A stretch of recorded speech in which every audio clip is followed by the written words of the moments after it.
اسی وجہ سے کہتے ہیں اہل سنہ والجماع، یہ اہل سنہ والجماع جماعت کیوں؟ کیونکہ جماعت ہیں یہ اکٹھے ہوتے ہیں، یہ جمع ہوتے ہیں، یہ جو ہے وہ جڑے ہوتے ہیں۔ دوسرے کون سے؟ اہل البدعۃ والاختلاف، وہ اختلاف والے لوگ ہیں، وہ بڑھتے رہتے ہیں۔ وقوله تعالی، اللہ تعالیٰ فرماتا ہے کان الناس امۃ واحدۃ فبعث اللہ النبیین مبشرین ومنذرین، اللہ تعالیٰ فرمایا کہ سارے سارے لوگ ایک عقیدے کے اوپر تھے، ایک گروہ تھا، فبعث اللہ النبیین مبشرین ومنذرین، اور پھر اللہ تعالیٰ نے جو ہے وہ نبیوں کو بھیجا مبشرین اور منذرین، بشارت کے ساتھ اور ڈرانے کے لیے۔ پھر آگے اللہ تعالیٰ نے فرمایا وانزل معهم الکتاب بالحق، کہ جو ہے وہ پھر اللہ تعالیٰ نے جو ہے وہ ان کے ساتھ جو ہے وہ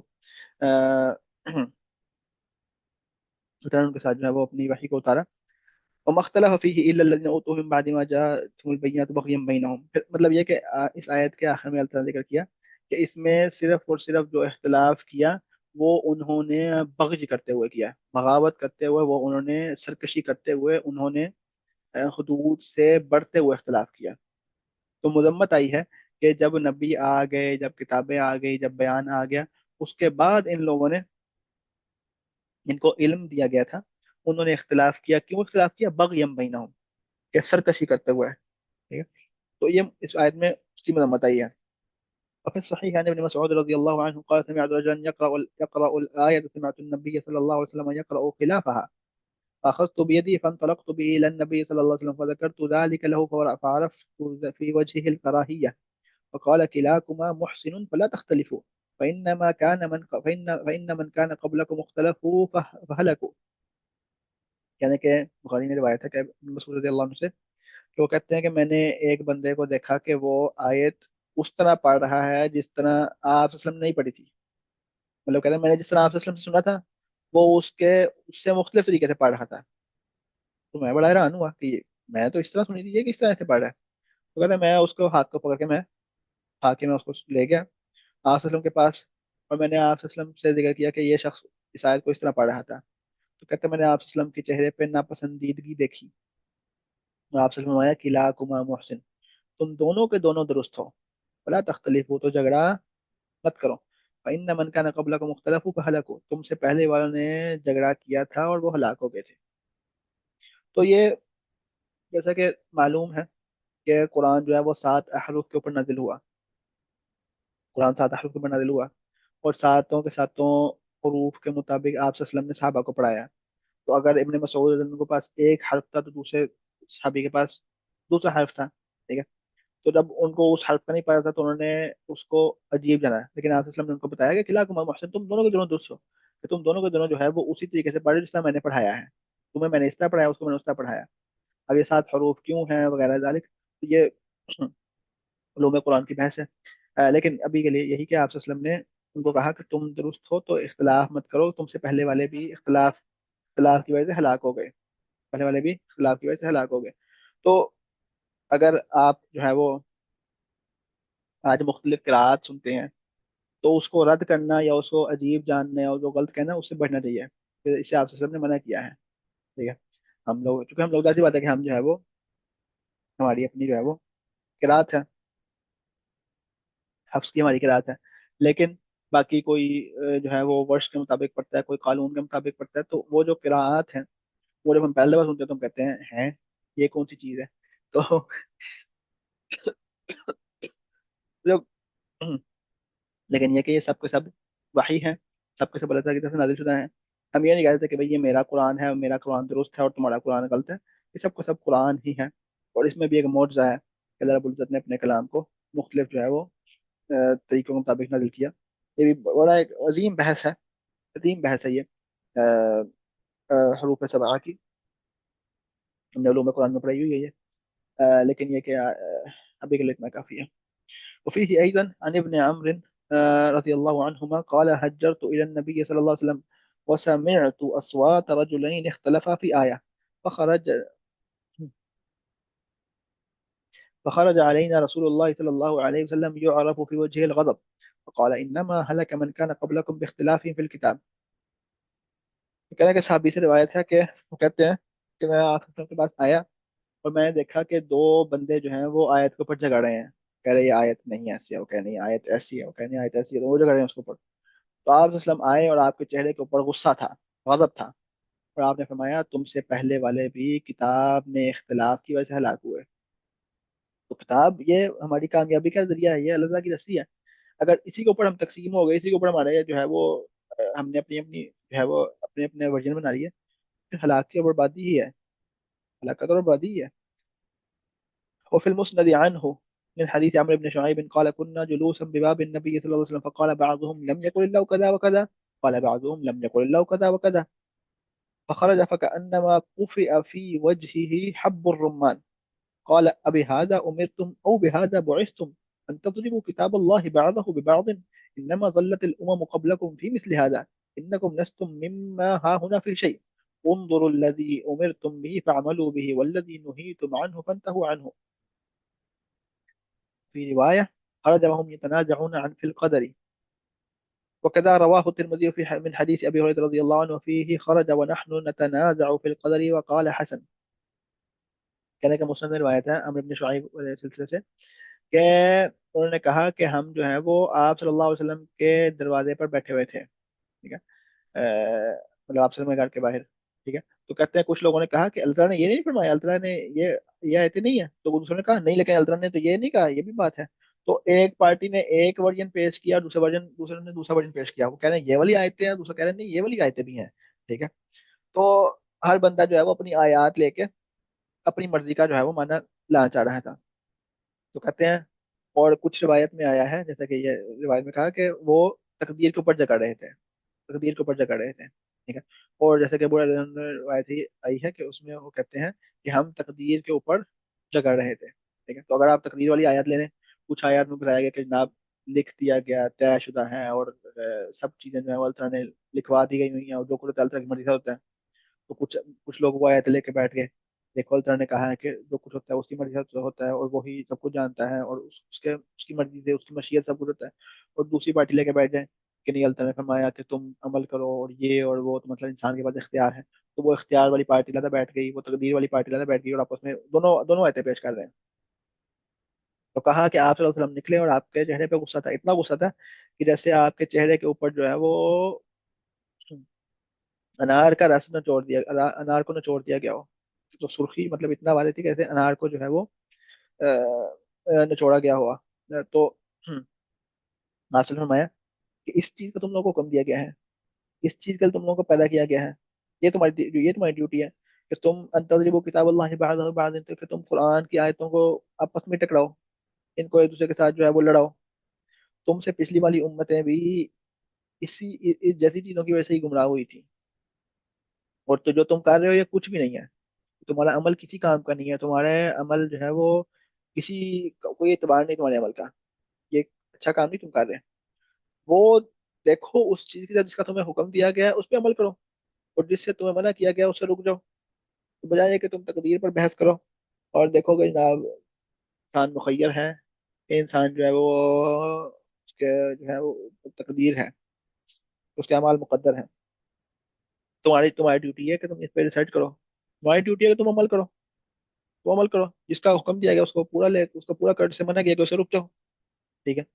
تو ہاں تقدیر کے اوپر جاننے میں، پوچھنے میں، علماء سیکھنے میں حرج نہیں ہے، لیکن اس چیز سے منع کیا گیا وہ یہ کہ انسان اس کے اوپر جھگڑے اور آیات کو ٹکرائے کہ اس آیت میں یہ کہا گیا اور اس آیت میں وہ کہا گیا، لیکن یہ والی آیت میری ہے اور وہ والی آیت میری نہیں ہے، تو اس سے منع کیا گیا.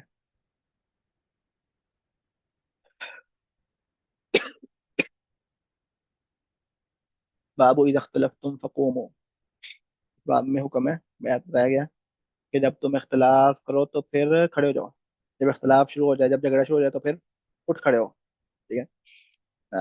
مطلب یہ ہے کہ یہ ہر جنگ لڑنے والی ہوتی، ہر جنگ لڑنے والی نہیں ہوتی. ہر جگہ آپ کو مطلب ہم لوگ تو کہتے ہیں نہیں بحث ہوگی تو میں نے اپنا جو ہے وہ علم ثابت کر کے رہنا ہے، میں نے جو ہے وہ اپنا علم ثابت کر کے رہنا ہے، اور میں جو ہے وہ میں نے اس کو غلط ثابت کر کے رہنا ہے، نہیں جھگڑنے سے منع کیا گیا. تو صحیح ہے عن جندب کہ بخاری میں روایت ہے، مسلم میں روایت ہے کہ جندب رضی اللہ عنہ نے فرمایا کہ آپ صلی اللہ علیہ وسلم نے فرمایا اقرأ القرآن، اقرأ القرآن ما ائتلفت علیہ قلوبکم فإذا اختلفتم فقوموا عنہ، کہ قرآن پڑھو جب تک تمہارے دل جو ہے وہ، یہ ماں جو ہے وہ مستریہ ہے، اور جو ہے وہ مصدریہ ظرفیہ ہے کہ قرآن پڑھو جب تک تمہارے دل کٹھے رہیں، جب تک تمہارے دل جڑے رہیں، ٹھیک ہے؟ اور جب تم آپس میں تمہارا اختلاف ہو جائے تو پھر کھڑے ہو جاؤ۔ قرآن پڑھنے بیٹھے ہیں، سیکھنے بیٹھے ہیں، دین سیکھنے بیٹھے ہیں، جب تک دل کٹھے ہیں، جب تک ہم لوگ کٹھے ہیں تو ہم پڑھیں، ہم قرآن سیکھیں۔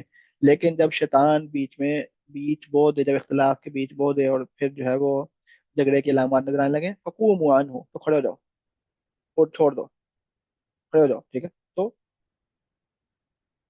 ہم جب میرا اور آپ کا عقیدہ ایک ہے، میرا اور آپ کا منہج ایک ہے، سوچ ایک ہے، اس کے بعد اگر شیطان ہمارے درمیان اختلاف لانے کی کوشش کر رہے ہیں، ہمیں جھگڑانے کی کوشش کر رہے ہیں، چھوٹی سی بات کو بڑا بنانے کی کوشش کر رہے ہیں، وہ موان ہو، چھوڑو اور کے کھڑے ہو جاؤ۔ وہ چھوٹی چیز چھوٹی ہی رہے گی، لیکن انسان وہاں پہ بیٹھا رہے اور لڑتا رہے تو وہیں پر جو ہے وہ ہمیشہ ہمیشہ کی دشمنیاں جو ہے وہ نعوذ باللہ من ذالک پڑ جاتی ہیں۔ ولهما عن ابن عباس رضي الله عنهما أن رسول الله صلى الله عليه وسلم قال في مرضه ائتوني بكتاب أكتب لكم كتابا لن تضلوا بعده. قال فقال عمر إن رسول الله صلى الله عليه وسلم قد غلبه الوجع وإن عندنا كتاب الله حسبنا. فقال بعضهم بل ائتوا بكتاب فاختلفوا. فقال رسول الله صلى الله عليه وسلم قوموا عني لا ينبغي عند نبي تنازع. بخاری مسلم میں روایت ہے کہ ابن عباس رضی اللہ عنہ سے کہ آپ صلی اللہ علیہ وسلم نے اپنے مرض موت میں اپنے وفات والے مرض میں کہا کہ مجھے لا کے دو تو میں تمہیں کتاب لکھ دیتا ہوں جس کے بعد تم کبھی گمراہ نہیں ہوگے، مجھے لا کے دو، میں لکھ کے دیتا ہوں تمہیں ایسی کتاب جس کے بعد تم کبھی گمراہ نہیں ہوگے۔ تو عمر رضی اللہ عنہ نے آپ صلی اللہ علیہ وسلم کا خیال کیا اور کہا کہ آپ صلی اللہ علیہ وسلم کے پر بڑی شدید درد ہے، آپ صلی اللہ علیہ وسلم جو ہے وہ اس وقت شدید تکلیف میں ہے، اور ہمارے پاس اللہ تعالیٰ کی کتاب ہے اور وہ ہمیں کافی ہے۔ مطلب یہ کہ جو کتاب اللہ سے ٹھیک نہیں ہوگا، جو کتاب اللہ کے بعد بھی گمراہی میں پڑے گا، تو اس کو آپ وسلم کی لکھی ہوئی کتاب سے بھی فرق پڑے گا نہیں۔ تو کہہ رہے ہیں کہ اللہ تعالیٰ کی کتاب موجود ہے، آپ وسلم کو تکلیف کی حالت میں ہے تو ہمیں جو ہے وہ یہ کافی ہے۔ تو کچھ لوگوں نے کہا بھلے تو بھی کتاب، کچھ لوگوں نے کہا نہیں کتاب لے آؤ، ٹھیک ہے تو لکھتے ہیں۔ تو عمر رضی اللہ عنہ کہہ رہے ہیں کہ نہ لکھو، نہ نہیں لکھواتے، اور کچھ کہہ لکھواتے ہیں، تو جھگڑا ہو شروع ہو گیا۔ آپ سے فرمایا کو موانی، اٹھ جاؤ، نکل جاؤ یہاں سے۔ ولا ينبغي عند نبی تنازع، اور نبی کے ہاں جھگڑا مناسب بات نہیں ہے، نبی فیصلہ کن، نبی کے پاس اختیار ہے، نبی کے پاس جو ہے وہ اختیار ہے، نبی جب کہے تو اس کی بات جو ہے وہ سر آنکھوں کے اوپر، نبی جسے منع کرتے تو اسے رک جانا چاہیے۔ تو پھر آپ وسلم کے ہاں جھگڑا کرنا بے تکی بات ہے، آپ وسلم سے پوچھ لے جائے تو وہ کافی ہے۔ تو یہ اس میں بھی اس سے پہلے لگا کہ جب جھگڑا ہو تو آسان حل جو ہے وہ کھڑے ہو جانا ہے اور معاملات کو چھوڑ دینا ہے، اور معاملات کو بھڑکانا اور بڑھانا نہیں۔ مطلب یہ کہ آپ دیکھیں کہ صحیح عقیدے والے، ٹھیک منہج والے لوگ آگے ہی کتنے ہیں، ٹھیک ہے؟ لیکن اگر اس کے بعد بھی ان تھوڑوں میں سے ان غربا نے بھی آپس میں ہی لڑنا ہے، اور انہوں نے بھی آپس میں ہی جو ہے وہ جماعتیں بنانی ہیں، تو اور بعض اوقات آپس میں اتنی نفرتیں ہو جاتی ہیں کہ رافضی مشرک سے سلام لی جا سکتی ہے، لیکن اپنے ہی اپنے ہی ٹھیک عقیدے والے بھائی سے سلام نہیں لی جاتی، ٹھیک ہے؟ تو یہ لا حول ولا قوت الا باللہ، ولا حول ولا قوت الا باللہ۔ اس میں بات یاد آ گئی کہ ہمارے ایک بھائی تھے، تو وہ مطلب یہ کہ آپ وہ دن میں نہیں پتا ملک ہی ایسا ہے، یہاں پر سو جو ہے وہ کافروں سے ملنا، سو سلام دعا کرنا، سو بات چیت کرنا تو مطلب نارمل چیز ہے۔ لیکن مسجد میں انہوں نے کہا جی، میں بات چیت روک دی، انہوں نے میرے سے بالکل سلام دعا قطع تعلق ہی کر دی۔ تو میں نے کہا بھائی میرا قصور کیا ہے، مجھے بتا دیں، میں نے آپ کے ساتھ کیا زیادتی کی ہے؟ کہتے نہیں آپ نے فلاں عالم کی تعریف کی ہے تو مجھے ڈر ہے کہ آپ بدعت میں پڑ گئے ہیں، اور جو ہے وہ میں بھی بدعت سے بچنا چاہتا ہوں۔ تو مطلب یہ ہے کہ وہ ایک مسلمان بھائی سے اسلام لینے سے کترا رہے ہیں کہ کہیں گمراہ نہ ہو جائیں، لیکن کافروں سے اسلام دعا سب کچھ چل رہی ہے، تو یہ اس سے پڑھنا چاہیے، ٹھیک ہے؟ علی مسلم عن ابن مسعود رضی اللہ عنہ، ابن مسعود سے روایت ہے انہ قرأ سورہ یوسف، کہ یوسف اسلام ابن مسعود رضی اللہ عنہ نے سورہ یوسف پڑھی۔ فقال رجل ما هكذا انزلت، ایک بندے نے کہا کہ ایسے تو نہیں اتری تھی، یہ تو دوسرا پڑھی جاتی ہے۔ کہا اتکذب بالکتاب اتکذب بالکتاب، کہ کیا تم قرآن کو جھٹلاؤ گے، کیا تم قرآن کو جھٹلاؤ گے؟ ٹھیک ہے. تو مطلب یہ کہ ابن مسعود رضی اللہ عنہ جو کہتے ہیں کہ میں نے آپ صلی اللہ علیہ وسلم سے ڈائریکٹلی 70 صورتیں لی ہیں. مطلب کہ قرآن کا علم جو ہے وہ بڑا علم جو ہے وہ ابن مسعود رضی اللہ عنہ کے پاس ہے، اور امت قرآن میں سے ہیں. وہ پڑھ رہے ہیں تو دوسرا بندہ کہہ رہا ہے کہ ایسے تو نہیں اتری تھی. تو پہلے بندے کو سوچ لینا چاہیے کہ اگلا بندہ کتنا بڑا عالم ہے، کتنی بڑی جو ہے وہ کتنا بڑا اس کا مقام ہے. تو انہوں نے کہا تم قرآن کو جھٹلاتے ہو. تو یہ کہ تم یہ معنی غلط ہے، یہ جب تمہیں نہیں پتا تو لا علمی کا علاج سوال ہے. لا علمی کا علاج یہ نہیں کہ چونکہ مجھے نہیں پتا تو یہ غلطی ہوگا. بہت سے لوگ کہتے ہیں جناب یہ حدیث ہے ہی نہیں، حدیث باطل ہے. کیوں کیوں باطل ہے؟ کہ جی میں نے کبھی یہ حدیث نہیں سنی. آپ نے کتنی حدیثیں سنی ہے؟ ٹھیک ہے، آپ نے کتنی حدیثیں سنی ہے؟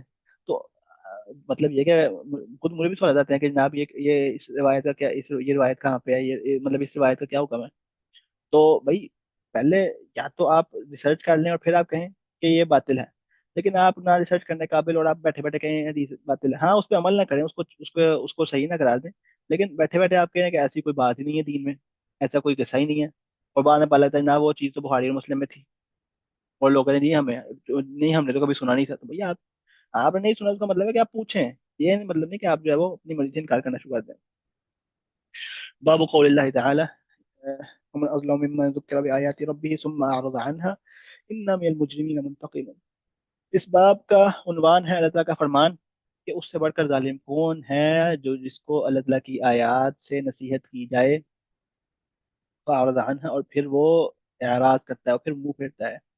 انا من المجرمین منتقمون، اور ہم مجرموں سے انتقام لینے والے ہیں. تو یہ شخص مجرم ہے جس کو قرآن کی آیتوں سے نصیحت کی جائے اور پھر وہ منہ پھیر لے. جو قرآن آئے تو پھر ہمیں ہماری آنکھوں میں تو آنسو ہونے چاہیے، ہمیں تو تسلیم کرنا چاہیے، ہمیں تو گردن جھکا دینا چاہیے. ٹھیک ہے. تو اعراض کرنا بڑا سخت جو ہے وہ گناہ ہے. اور جب آپ صلی اللہ علیہ وسلم سے تکبر کا پوچھا گیا کہ تکبر کسے کہتے ہیں، تو آپ صلی اللہ علیہ وسلم نے فرمایا الکبر بطر الحق وغمط الناس. تکبر کسی کا نام ہے. ٹھیک ہے، تکبر کسی کا نام نہیں ہے کہ جو ہے وہ بندے کے پاس 30 لاکھ کی گاڑی ہو، یا بندے کے پاس جو ہے وہ 50 ہزار کی گھڑی ہو، یا جو ہے وہ کوئی برانڈیڈ کپڑے پہنتا ہو. یہ تکبر نہیں ہے. جو تکبر ہے وہ یہ ہے بطر الحق، حق کا انکار کرنا، حق کو جٹلانا. کیوں؟ نہیں جی حق کو تو میں اس کو مانتا. جیسا کہ قریش مکہ یا اس سے پہلے جتنے بھی تھے، جو جو کوئی بھی امیر تھے، جو کوئی بھی اپنی امتوں کے اپنے گروہوں کے بڑے تھے، وہ یہ کہتے تھے کہ یہ چھوٹے اور یہ غریب نبیوں کے ماننے والے ہیں، تو ہم تو نہیں مانتے، ہم ایسے حق کو نہیں مانتے جدھر یہ غریب اور یہ فقیر اور یہ غلام یہ نبیوں کے ماننے، ہم تو نہیں ایسے مانتے. تو بطل حق کا انکار کرنا کیوں؟ کیونکہ وہ میری سوچ کے مطابق ہے، وہ میرے مذہب کے مخالف ہے، وہ میری فکر کے مخالف ہے. اور کیونکہ میں اس پہ نہیں تھا، جیسے یہودیوں نے حق آپ صلی اللہ علیہ وسلم کو جانتے ہوئے آپ کے اوپر ایمان نہیں لے کے آئے. کیوں؟ کیونکہ جو ہے وہ ہمارے گروہ میں نہیں ہے، ہمارے بنی اسرائیل میں سے نہیں ہے. تو حق کا انکار کرنا، وغمط الناس، اور لوگوں کو حقیر جاننا. تو دو چیزیں ہوتی ہیں تکبر: حق کو جٹلانا، حق کا انکار کرنا، اور لوگوں کو کم تر جاننا. تو 30 لاکھ کا کی گاڑی لینا یہ کوئی تکبر نہیں ہے. ہاں اگر آپ گاڑی میں بیٹھ کے سائیکل والے کو کہیں کہ یہ غریب ہے، یہ کیا لوگ ہیں یہ، تو پھر جو ہے وہ یہ تکبر ہے. وروي عن ابن مسعود رضي الله عنه أنه قال من أكبر الذنوب عند الله أن يقول العبد اتق الله فيقول عليك بنفسك. یہ بڑی بڑی گہری بات ہے. ابن مسعود رضی اللہ عنہ سے روایت ہے کہ انہوں نے کہا کہ بڑے جرموں میں سے، بڑے گناہوں میں سے ہے کہ بندے کو کہا جائے اللہ سے ڈرو، اور وہ آگے سے کہے تم اپنا کام دیکھو، اپنے معاملات دیکھو، علیہ کا بھی نفسک، اپنی اپنی اپنی زندگی دیکھو، اپنے گناہوں دیکھو. تم تو خود بڑے گناہ گار ہو، تم تو خود جو ہے وہ اس گناہ میں پڑے ہو، اور تمہیں دوسروں کی لائف میں کیا پڑی ہوئی ہے. تو انہوں نے کہا کہ یہ اکبر الذنوب میں سے ہے کہ بندے کو کہا جائے اللہ کا تقوی اختیار کرو، وہ کہو، وہ آگے سے کہے علیہ کا بھی نفسک، تم اپنے معاملات دیکھو. تو یہ تکبر ہے، یہ اعراض ہے، یہ اعراض ہے. یہ منہ پھیر لینا ہے کہ حق آئے اور آپ حق کو جھٹلا دیں اس وجہ سے کہ اگلا جو ہے وہ اگلے میں یہ خامیاں ہیں، یا اگلے نے مجھے کیوں کہا ہے، اس نے مجھے کیوں کہا ہے. ٹھیک ہے. وفي الصحيح عن ابي واقد الليثي رضي الله عنه قال إن رسول الله صلى الله عليه وسلم بينما هو جالس في المسجد والناس معه إذ أقبل ثلاثة نفر، فأقبل اثنان إلى رسول الله صلى الله عليه وسلم وذهب واحد، قال فوقفنا على رسول الله صلى الله عليه وسلم، فأما أحدهما فرأى فرجة في الحلقة فجلس فيها، أما الآخر فجلس خلفهم، فأما الثالث فأدبر ذاهبا، فلما فرغ رسول صلى الله عليه وسلم قال ألا أخبركم عن النفر الثلاثة، أما أحدهم فآوى إلى الله فآواه الله، وأما الآخر فاستحيا الله منه، وأما الآخر فأعرضه الله فأعرض الله عنه.